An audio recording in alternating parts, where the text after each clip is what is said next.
نحمدہ ونصلی ونسلم علی رسولہ الکریم اما بعد۔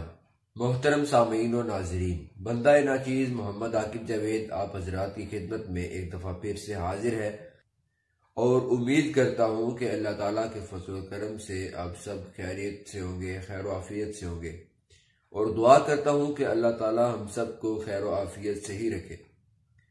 محترم سامعین، آج کا یہ میرا خطاب خصوصاً بالخصوص اہل تشیع مکتب فکر کے علماء، مفتیان، ذاکرین اور ان کا صاحب منبر طبقہ اور ان کا صاحب علم طبقہ، اس سے میری گزارشات ہیں کہ ایک کتاب جس کا نام کتاب سلیم بن قیس ہے، آج کل اس پر بہت سارے بیانات شروع ہیں کہ یہ کتاب بڑی معتبر ہے، بڑی جانی مانی ہے۔ آپ نے یقیناً سنے ہوں گے۔ تو زرق نقوی نے بھی اس پر ویڈیو بنائی اور ایک دو اور ہیں، انہوں نے بھی ویڈیو بنائی۔ ابن قیس ہلالی کے جو کتاب ہے وہ تو ثابت ہے، یعنی ایت اللہ کوئی نے بھی، باقی تمام ہمارے یعنی محدثین نے اس کتاب کو ثابت کیا ہے، اور یہ کتاب 2 جلدوں میں، ضخیم جلدوں میں آ چکی ہے۔ یہ محمد باقر زنجانی انصاری ان کی تحقیق کے ساتھ، اور انہوں نے اس پر مستقل ایک جلد لکھی ہے، اس کی توثیق کے لیے، اس کی تخریج بھی لکھی ہے، توثیق بھی لکھی ہے۔ انہوں نے شیعہ محدثین کی عبارات لکھی ہیں کہ اس کتاب، یہ کتاب جو ہے حضرت سلیم ابن قیس ہلالی رضی اللہ تعالی عنہ، وہ مولا علی سے لے کر امام سجاد علیہ السلام تک، یعنی ائمہ کے اصحاب میں ان کا شمار ہوتا ہے، اور لہذا کتاب تو ثابت ہے۔ کتاب سلیم بن قیس الہلالی میں جناب زہرا صلوات اللہ علیہا کے حالات اور بعد نبی صلی اللہ علیہ وسلم سقیفہ کے احوال میں جو کچھ بھی ہوا ہے وہ صحیح السند ذرائع سے ہمارے پاس موجود ہے۔ تو دیکھا آپ نے کہ شیعہ حضرات کے علماء وہ اس کتاب کو بڑا سراہتے ہیں، اور اس پر باقاعدہ انہوں نے لیکچرز دیے ہیں اس بات پر کہ یہ کتاب بڑی جامع معنی ہے اور یہ بڑی ہمارے مذہب کی بڑی پہلی کتاب ہے، یہ وہ شیعہ حضرات عقیدہ رکھتے ہیں۔ میرے پاس اس کتاب کا یہ ترجمہ موجود ہے، اسرار امامت کے نام سے یہ اس کا ترجمہ ہے، اور یہ ترجمہ مرزا یوسف حسین لکھنوی نے کیا، اور یہ اس کا جو سن اشاعت ہے وہ فروری 2012 ہے، اور یہ ادارہ تحقیقات اسلامی پاکستان نے اس کو شائع کیا ہے، یہ آپ خود ملاحظہ فرما سکتے ہیں۔ محترم سامعین، اس کتاب کا تعارف آپ حضرات کی خدمت میں آج پیش کرنا ضروری سمجھتا ہوں، اور اس کی اہمیت میں سمجھتا ہوں بہت زیادہ ہے کہ آج کل شیعہ حضرات اپنی پہلی کتابوں میں جو کچھ لکھا ہوا ہے اس کو زیادہ ایکسیپٹ نہیں کر رہے۔ مثلا جو کچھ فرمان علی کے اس ترجمہ میں لکھا ہوا ہے، اور جو کچھ مقبول احمد دہلوی کے اس ترجمہ قرآن میں لکھا ہوا ہے، اور اسی طرح جو کچھ یہ میرے پاس تفسیر قمی موجود ہے، تفسیر قمی یہ اہل تشیع کی بنیادی اور معتبر ترین تفسیر ہے، یہ ایک ہی جلد میں منشورات ذوی القربہ ایران قم سے یہ کتاب چھپی ہے، ایک ہی جلد میں، اور یہ 1428 میں۔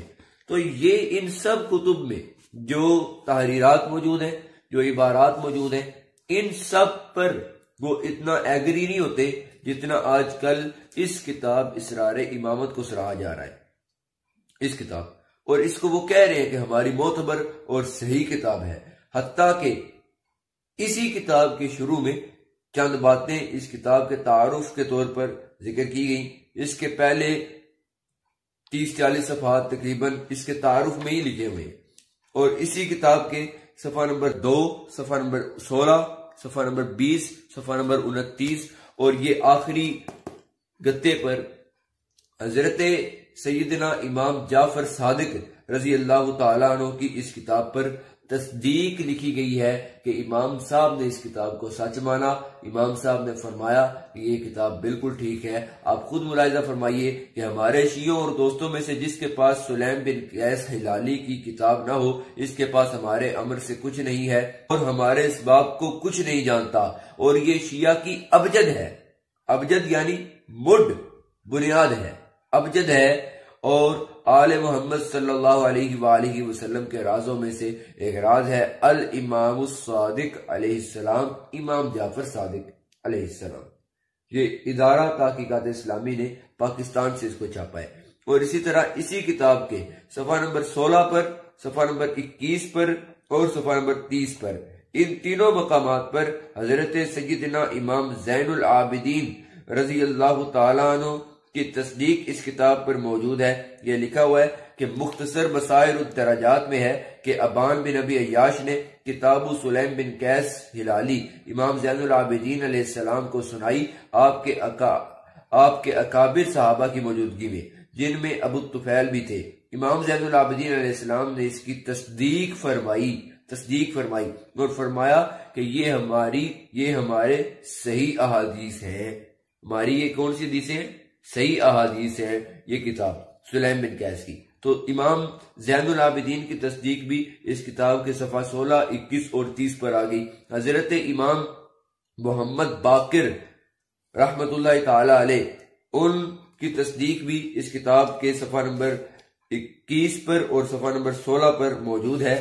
حضرت امام محمد باقر کے حوالے سے لکھتے ہیں کہ کشی، یہ جو شیعوں کے رجال کشی والے علامہ کشی ہیں، اس کا ذکر ہے کہ کشی نے ذکر کیا ہے کہ امام زین العابدین علیہ السلام کے بعد یہ کتاب امام محمد باقر علیہ السلام کی خدمت میں پیش کی گئی تو ان کی آنکھوں میں آنسو بھرائے اور فرمایا کہ سلیم نے سچ کہا ہے۔ تو امام محمد باقر رضی اللہ تعالیٰ عنہ کی تصدیق بھی آ گئی۔ حضرت امام مولا علی رضی اللہ تعالیٰ عنہ، آپ رضی اللہ تعالیٰ عنہ کی تصدیق بھی اس کتاب میں موجود ہے کہ سب سے بڑی بات یہ ہے کہ انہیں، یعنی سلیم بن قیس کو، اس کتاب کے مصنف سلیم بن قیس کو، انہیں حضرت امیر المومنین علیہ السلام کی صحبت کا شرف بھی حاصل ہوتا رہا ہے۔ اب واللہ عالم ہوتا رہا ہے کہ نہیں، بہرحال اس کتاب والے کے مطابق ہوتا رہا ہے، اور بیشتر احادیث اور واقعات پر ان سے تصدیق حاصل کرتے رہے ہیں۔ اس کے بعد قدرت نے انہیں یہ موقع بھی دیا کہ وہ اس کے بعد حضرت امام حسن اور حضرت امام حسین علیہ السلام کو بھی سنا کر ان سے مزید تصدیق حاصل کرتے رہے۔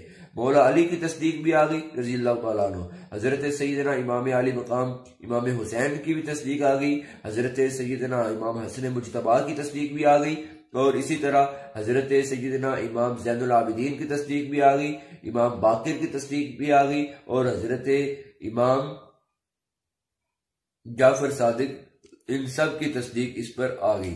تو یہ کتاب جس پر شیعوں کے ائمہ، جو ان کے ہاں جو معصوم امام ہیں، ان کی تصدیقات اس کتاب پر موجود ہیں، اور انہوں نے اس کتاب کو سچ کہا ہے اور صحیح کہا ہے۔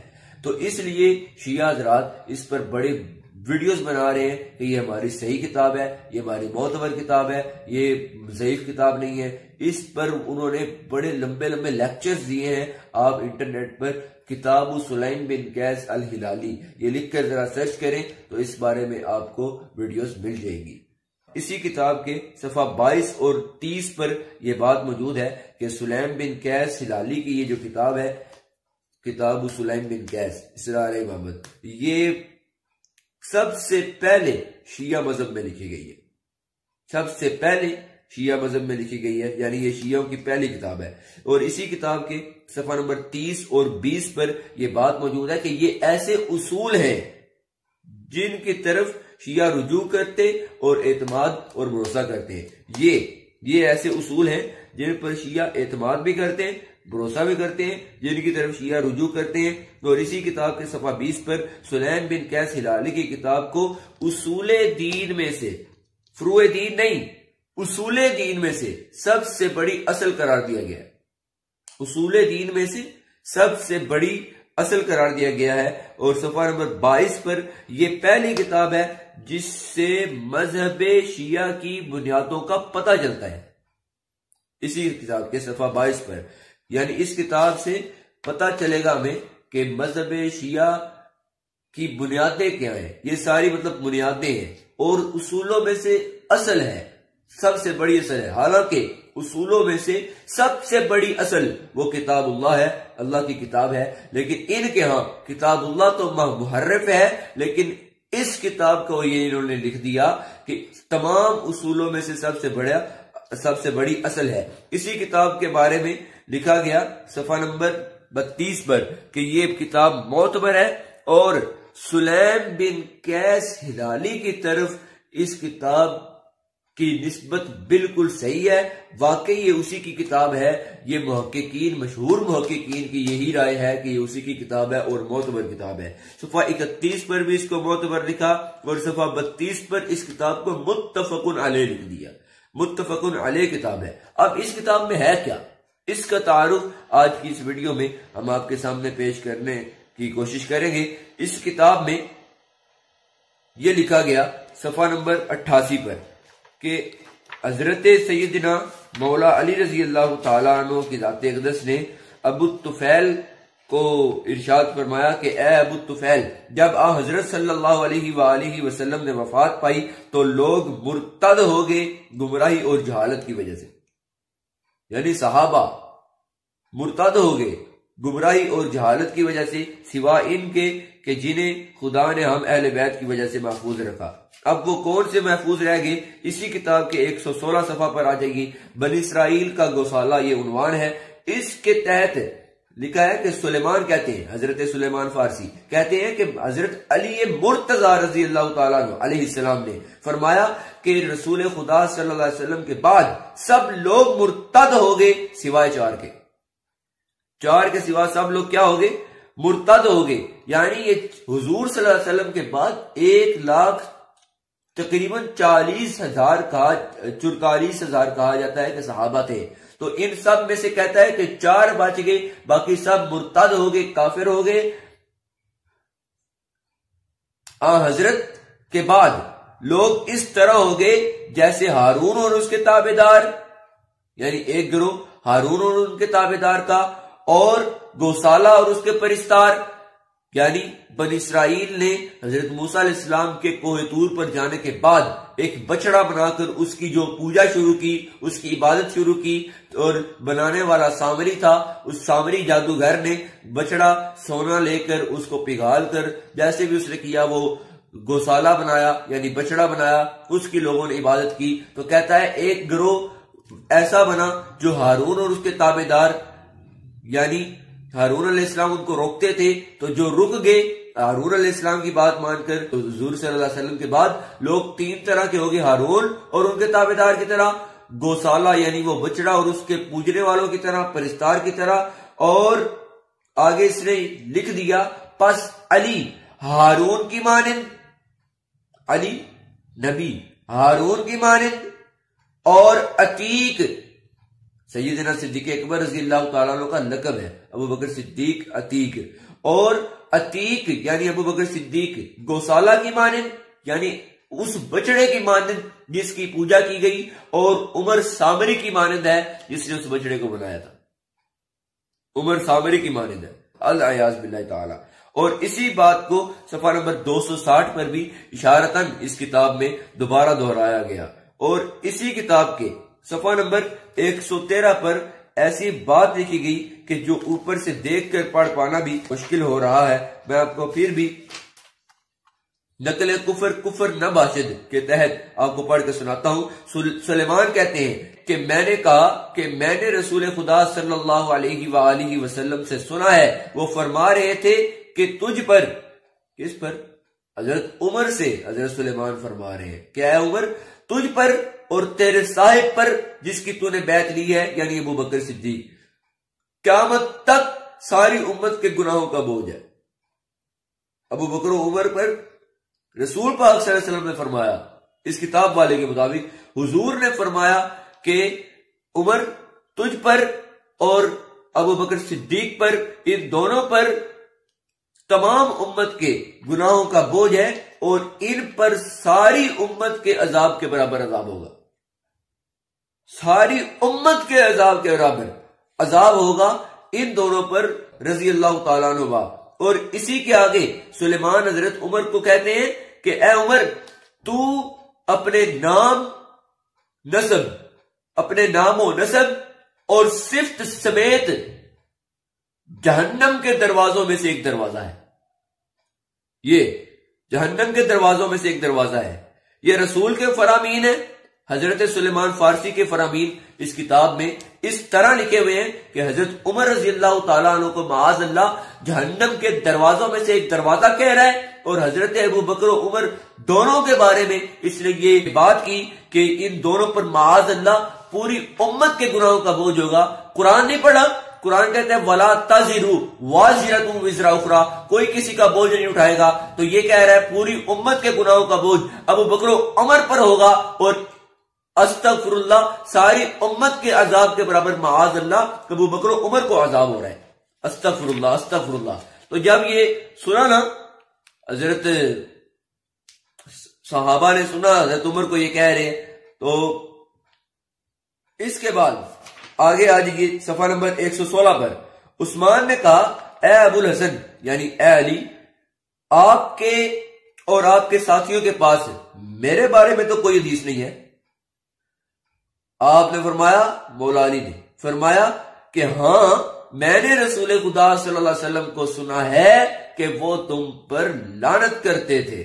حضور صلی اللہ علیہ وسلم حضرت سیدنا عثمان ذو النورین پر رضی اللہ تعالیٰ عنہ لعنتیں کیا کرتے تھے اس کتاب والے کے مطابق، اور یہاں پر یہ بات واضح لکھی ہوئی ہے کہ دوزخ میں ایک صندوق ہے، آپ خود پڑھ لیجئے، صفحہ آپ دیکھ رہے ہیں، اور اگر آپ کو یقین نہ آئے، اگر آپ کو شک ہو تو آپ مجھ سے رابطہ کریں، میں آپ کو اسی کتاب کا، میں نے خود اسی کتاب سے تصویریں بنا کر میں نے PDF بنایا ہے، میں وہی آپ کو سینڈ کر دوں گا، میں نے اسی کتاب کا خود PDF بنایا ہے۔ اگر پھر بھی یقین آئے آپ یہ کتاب خریدیں، میں نے بتا دیا ادارہ تحقیقات اسلامی سے یہ کتاب فروری 2012 میں چھپی، اور اس کا ترجمہ کیا مرزا یوسف حسین لکھنوی نے، اسرار امامت کے نام سے اس کا ترجمہ کیا گیا۔ تو دوزخ میں ایک صندوق ہوگا، وہ کہاں ہوگا؟ ایک کنواں ہوگا دوزخ کے اندر، کنواں، وہ کنواں ایسا ہوگا کہ اتنی شدت ہوگی اس کنویں کی گرمائش کی کہ جب اللہ تعالیٰ چاہے گا نا کہ میں جہنم کو مزید بھڑکاؤں، مزید اس کو مشتعل کروں اور بھڑکاؤں، تو اس کنویں کے منہ سے ایک پتھر ہوگا پڑا ہوا اس پر، وہ اللہ تعالیٰ ہٹا دے گا۔ جب اس کنویں سے وہ پتھر ہٹے گا تو جہنم مزید بھڑک اٹھے گی، تو اس طرح اللہ تعالیٰ جہنم کو بھڑکائے گا اس کنویں کی وجہ سے۔ تو اتنا خطرناک وہ کنواں ہے، تو یہ کہہ رہے اس کنویں کے اندر ایک صندوق ہوگا جس میں دجال، فرعون اور نمرود اور اس طرح کے لوگ ہوں گے، ان میں ابو بکر و عمر بھی ہوں گے اسی صندوق میں۔ یہ صفحہ نمبر 115 ہے، اور اس کی مزید تفصیل اگر یقین نہ آئے تو صفحہ نمبر 277 دیکھ لو، وہاں پر استغفر اللہ استغفر اللہ، وہاں صاف الفاظ ہیں کہ حضرت ابو بکر صدیق اور حضرت عمر دونوں معاذ اللہ اس صندوق میں ہوں گے۔ استغفر اللہ استغفر اللہ استغفر اللہ، یہ اس کتاب کی حقیقت ہے۔ اس لیے سارے شیعہ کہہ رہے ہیں کہ یہ ہمارے اصولوں میں سے سب سے بڑی اصل ہے، سب سے بڑی ابھی اصل ہے۔ یہ وہ تفسیر قمی، اصول کافی، من لا یعز الفقی، تہذیب الاحکام، الاستبصار اور الاحتجاج،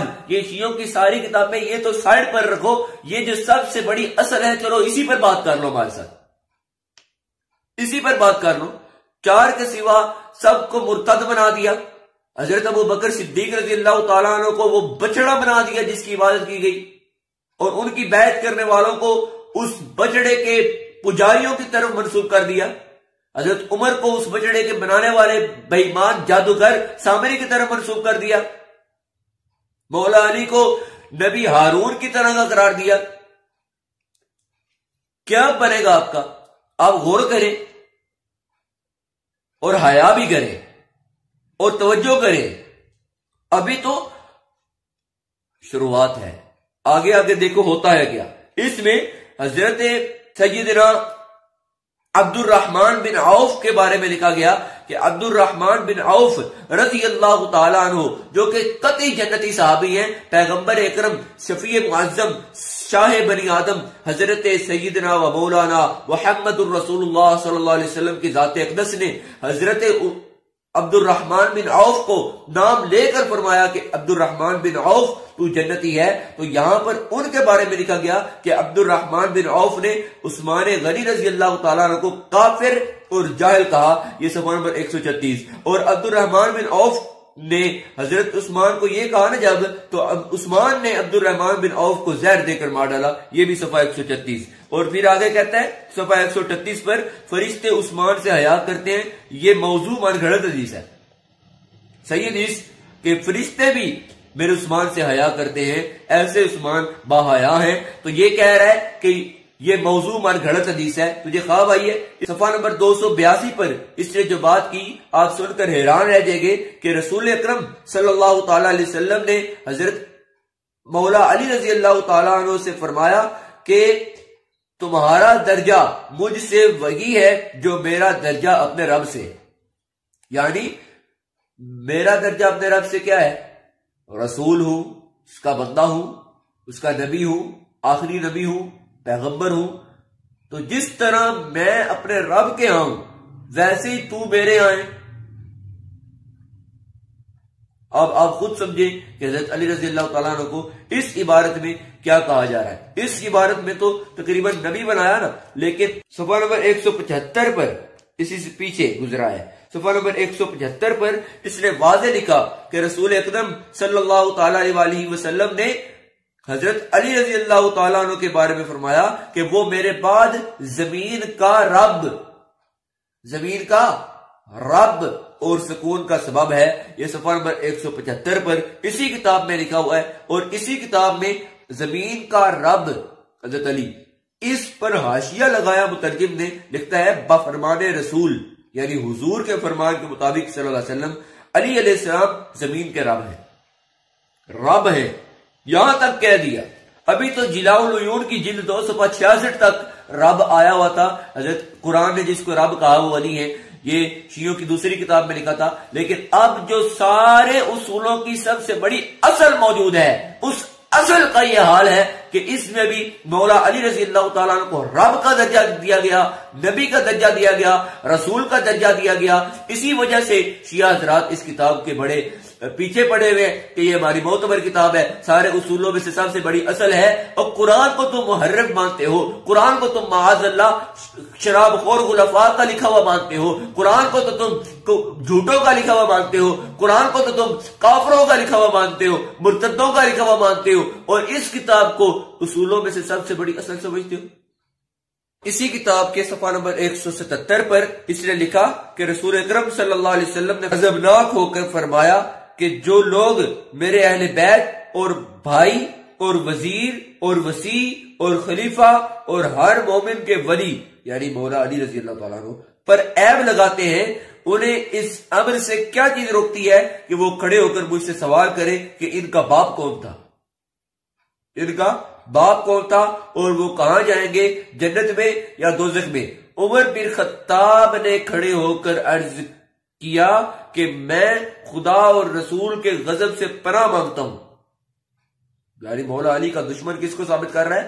عمر بن خطاب رضی اللہ تعالیٰ عنہ کو، کہ میں خدا اور رسول کے غضب سے پناہ مانگتا ہوں. یا رسول اللہ ہمیں معاف فرما دے، خدا آپ پر رحم فرمائے، ہمیں مہلت دے، خدا آپ کو مہلت دے، آپ ہمارا پردہ رکھے، خدا آپ کا پردہ محفوظ رکھے، ہم سے باز رہے، آپ پر خدا کے درود ہوں. پس حضرت صلی اللہ علیہ وسلم کو حیا مانے ہوئی اور اس سوال سے باز رہے. یعنی اگر حضور صلی اللہ علیہ وسلم یہ سوال کرتے نا تو پھر حضرت عمر رضی اللہ تعالیٰ عنہ کو معاذ اللہ یہ حضرت علی رضی اللہ تعالیٰ عنہ کا دشمن ثابت کر رہا ہے اور ان سے بغض رکھنے والا معاذ اللہ ثابت کر رہا ہے.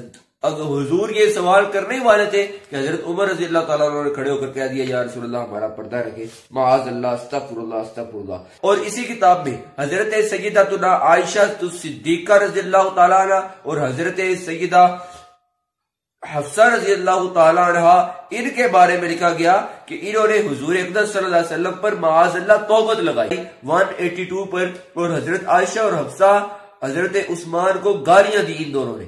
صفحہ نمبر 182 پر حضرت علی نے اما عائشہ رضی اللہ تعالیٰ عنہ، حضرت حفصہ رضی اللہ تعالیٰ عنہ ان دونوں کے بارے میں بد دعا کی، صفحہ نمبر 182 پر، اور حضرت ابو بکر صدیق اور حضرت عمر رضی اللہ تعالیٰ عنہما ان دونوں کے بارے میں اسی کتاب والے نے لکھا کہ یہ دونوں جنگوں سے بھاگنے والے تھے، صفحہ 184 پر، اور خلفائے ثلاثہ ابو بکر و عمر عثمان کے بارے میں لکھا کہ تینوں بزدل اور کم ہمت والے تھے، اور اسی طرح اس نے یہ بھی بات کی کہ حضرت علی رضی اللہ تعالیٰ عنہ نے حضرت معاویہ رضی اللہ تعالیٰ عنہ، حضرت طلحہ رضی اللہ تعالیٰ عنہ اور حضرت زبیر کو مجرم اور خطا کار کہا۔ یہ صفحہ نمبر 229 ہے، اور 245 پر جا کے مولا علی رضی اللہ تعالیٰ عنہ نے معاویہ رضی اللہ تعالیٰ عنہ کو آخرت کا منکر کہا، اور صفحہ نمبر 252 اور 53 پر حضرت معاویہ رضی اللہ تعالیٰ عنہ کے بارے میں لکھا گیا کہ معاذ اللہ انہوں نے حضرت ابو بکر و عمر عثمان ان تین خلفائے راشدین کے بارے میں معاذ اللہ احادیث گھڑی تھی جان بوجھ کر خود سے کہ پیغمبر نے فرمایا استغفر اللہ، حتیٰ کہ اس بدبخت نے اور اس بے ایمان اور ملعون نے اسامہ بن زید رضی اللہ تعالیٰ عنہ کے بارے میں لکھا کہ اسامہ بن زید نے گواہی دی کہ جنگ جمل میں آپ علیہ السلام یعنی مولا علی رضی اللہ تعالیٰ عنہ کا مخالف مراد حضرت عائشہ رضی اللہ تعالیٰ عنہ ہے، کہ حضرت علی رضی اللہ تعالیٰ عنہ کا مخالف حضرت عائشہ رضی اللہ تعالیٰ عنہ ملعون یعنی لعنتی ہے، صفحہ نمبر 261 پر، اور اس کا خون حلال ہے۔ اما جان ام المؤمنین، تمام مومنوں کی ماں، جن کی پاکیزگی کو قرآن نے بیان کیا ہے، ان کے بارے میں اس نے معاذ اللہ یہاں تک لکھ دیا کہ وہ استغفر اللہ جنگ جمل میں جتنے مخالف تھے مولا علی رضی اللہ تعالیٰ عنہ کے، اس نے مراد وہ صحابہ لیے ہیں جنہوں نے جنگ جمل میں اختلاف رائے کیا مولا علی رضی اللہ تعالیٰ عنہ سے، ان کو مخالف کہہ رہا ہے، اور مخالفین کو اس نے لعنتی کہہ دیا۔ اور حضرت عائشہ رضی اللہ تعالیٰ عنہ کے بارے میں اسی سے اگلے صفحہ پر 265 پر لکھا ہے کہ عائشہ بنت ابی بکر رضی اللہ تعالیٰ عنہ زبان رسول پر ملعون ہے۔ رسول صلی اللہ علیہ وسلم کی زبان کے مطابق حضرت عائشہ لعنتی ہے۔ استغفار، یہ سارے اصولوں میں سے سب سے بڑی اصل ہے یہ کتاب، اور یہ کتاب معتبر ہے، اور یہ کتاب ابھی متفق علیہ ہے، اس کا یہ حال ہے تو دوسروں کا کیا بنے گا؟ اور اس کے بعد حضرت ابو بکر صدیق رضی اللہ تعالیٰ عنہ اور حضرت عمر رضی اللہ تعالیٰ عنہ ان دونوں کو خدا کا دشمن لکھا گیا صفحہ 275 پر، اور صفحہ 277 پر یہ بات لکھی گئی، اور یہ سنو اور سنیو، اس کو کیوں نہیں تم دیکھتے؟ کیا تم میں غیرت ایمانی باقی نہیں رہ گئی؟ کیا تم اس کتاب کو نہیں دیکھتے؟ اس کے باوجود تم ان سے رشتے کرتے ہو، تم ان سے بھائی چارہ کے تعلقات قائم کرتے ہو، اور ان کو تم اپنی بیٹیاں دیتے پھرتے ہو۔ ذرا حیا کرو اور دیکھو کہ حضرت ابو بکر صدیق رضی اللہ تعالیٰ عنہ، حضرت عمر رضی اللہ تعالیٰ عنہ، حضرت عثمان غنی رضی اللہ تعالیٰ عنہ، مولا علی رضی اللہ تعالیٰ عنہ کو رب کا درجہ دے رہے ہیں، اور باقیوں کو کافر کہہ رہے ہیں، یہ بے ایمان۔ حضرت عائشہ کو معاذ اللہ استغفر اللہ لعنتی کہہ رہے ہیں، حضرت طلحہ و زبیر کو معاذ اللہ استغفر اللہ جہنمی کہہ رہے ہیں، حضرت عمر کو جہنم کے دروازوں میں سے ایک دروازہ کہہ رہے ہیں، ابھی بعض کہتے ہیں یہ ہمارے مسلمان بھائی ہیں۔ مسلمان ایسے ہوتے ہیں؟ اس سوال کا جواب ذرا دیجئے گا مجھے، بے شک کمنٹس میں دیں، آپ دیں صحیح کہ کیا مسلمان ایسے ہوتے ہیں؟ اور جن کی اس سب سے بڑی اصل، اصولوں میں سے سب سے بڑی اصل اس کا یہ حال ہے، تو باقیوں کا کیا حال ہوگا؟ ابھی تو یہ ایک کتاب ہے، آپ مختصر کرنے کے لیے آپ پڑھیں ہمارا ریسرچ پیپر انکشاف حقیقت، اس کو ذرا دیکھیں اور پھر بتائیے کہ کیا ایسے مسلمان ہوتے ہیں؟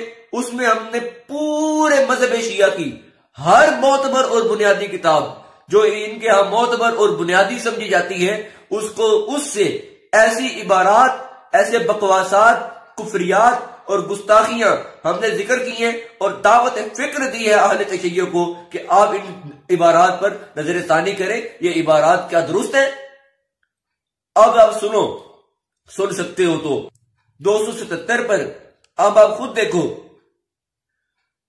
حضرت ابوبکر صدیق رضی اللہ تعالیٰ عنہ کے وصال کا ذکر کر رہا ہے اور لکھا ہے کہ جس کا خلاصہ ہے، آپ خود دیکھ لیں، صفحہ خود پڑھ لیں، میں خلاصہ بتاتا ہوں۔ حضرت ابوبکر صدیق رضی اللہ تعالیٰ عنہ کو وصال کے وقت کلمہ نصیب نہیں ہوا۔ یہ اسی کتاب کے صفحہ نمبر 277 پر اس نے یہ بات کی ہے، آپ خود حساب لگائیں۔ اور حضرت ابوبکر صدیق نے وصال کے قریب کہا کہ یہ محمد و علی موجود ہے اور مجھے دوزخ کی خبر دے رہے۔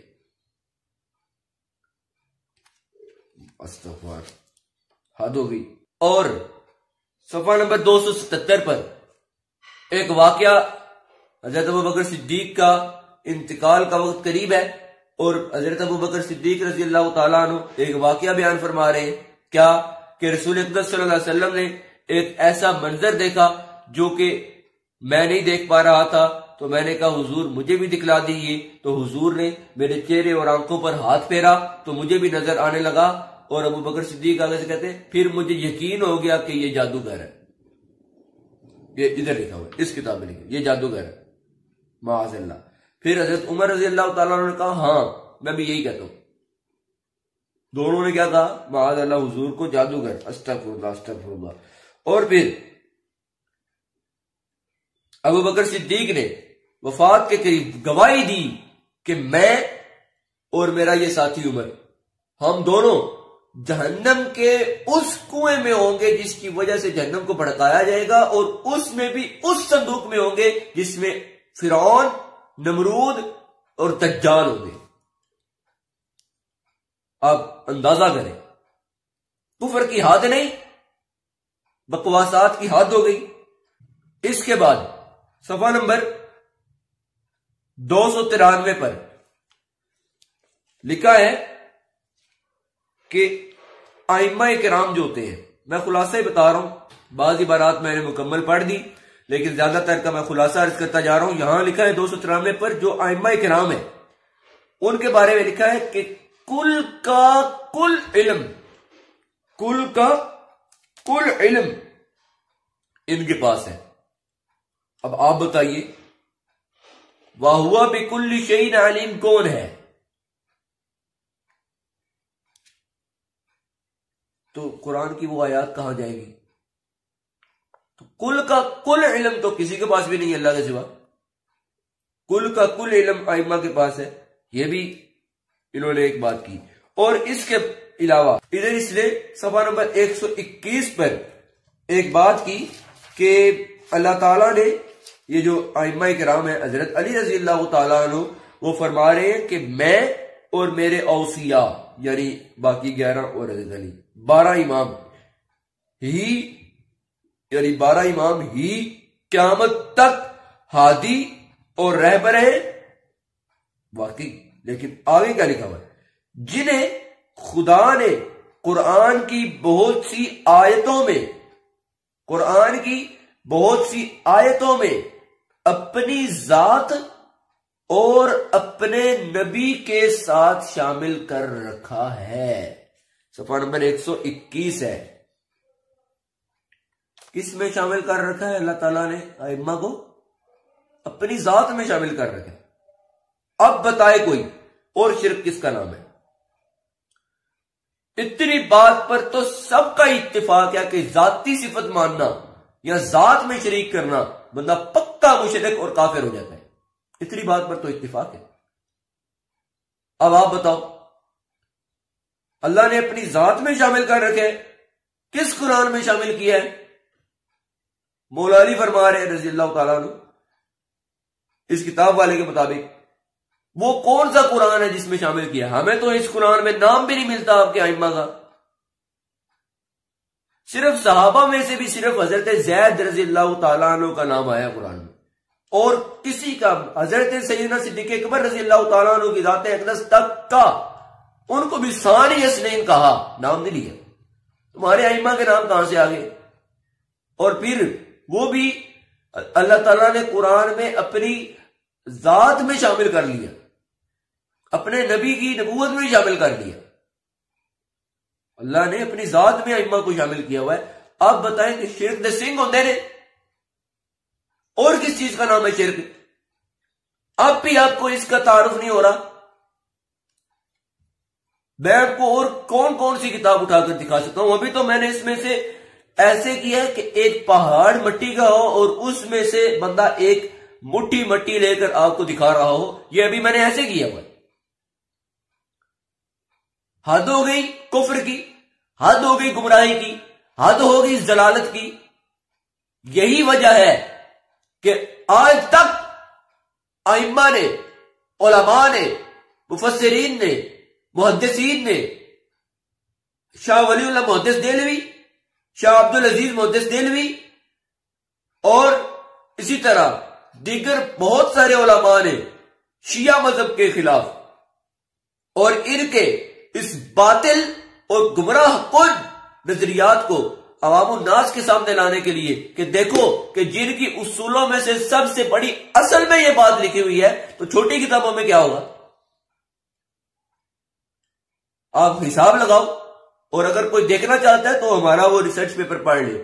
انشاءاللہ تحدیث بھی نعمت کے طور پر کہتا ہوں کہ میں نے اس میں تقریباً 77 ان کتب کا حوالہ دیا ہے جن میں شیعہ حضرات کے عقائد و نظریات کو بیان کیا گیا ہے، گمراہ کن عقائد کو، ایمان سوز عقائد کو۔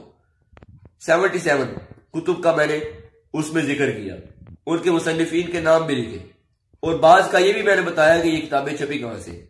تو پوری 77 کتب کی تفصیل میں نے دی، اور میں نے پھر سوال کیا کہ کیا یہ علماء فرقہ واریت پہ لاتے رہے ان کے عقائد بیان کر کے؟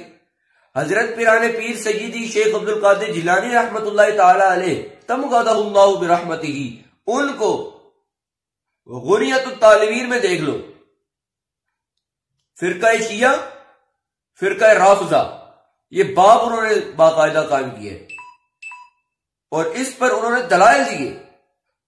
اب آپ حساب لگائیں کہ کیا وہ معاذ اللہ فرقہ شیعہ اور ان رافضیوں کے خلاف بات کر کے فرقہ واریت پہ لاتے رہے؟ شاہ ولی اللہ محدث دہلوی فرقہ واریت پہ لاتے رہے؟ یہ سارے محدثین، احمد رضا خان صاحب فتاوی رضویہ میں رد الرفضہ پورا رسالہ لکھ دیا، ایک دو اور رسالے بھی ہیں، آپ وہ دیکھیں۔ تبیان القرآن میں شیخ سعیدی نے، اور اسی طرح دیگر تحفہ اثنا عشریہ میں شاہ عبدالعزیز محدث دہلوی نے، اور فقہ جعفریہ میں مولانا محمد علی نقشبندی صاحب نے، تحفہ جعفریہ میں محمد علی نقشبندی صاحب نے، عقائد جعفریہ میں محمد علی نقشبندی صاحب نے، میزان الکتب میں محمد علی نقشبندی صاحب نے، یہ ساری باتیں واضح کر دی ہیں۔ معذرت چاہتا ہوں ویڈیوز تھوڑی سی لمبی ہو جاتی ہیں، لیکن آپ تھوڑا سا میرے دکھ کا بھی تو اندازہ کریں۔ آپ کو دکھ کوئی نہیں، خود کہتے ہیں ام المومنین۔ کس کی ام المومنین؟ اسی کو جس کو تم نے لانتی لکھا، اصول کافی سے لے کر کئی کتب میں لانتی لکھ دیا۔ اللہ تعالی ہدایت دے، اور میری ریکویسٹ ہے، ہاتھ جوڑ کر ریکویسٹ کرتا ہوں اہل تشیع علماء سے، ایسے کفریات اور ایسی گستاخیوں سے باز آ جائیں۔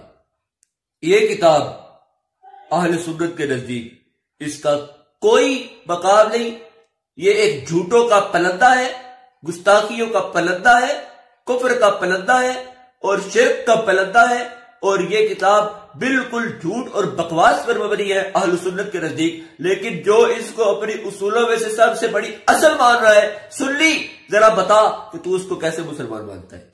وآخر دعوانا ان الحمد للہ رب العالمین۔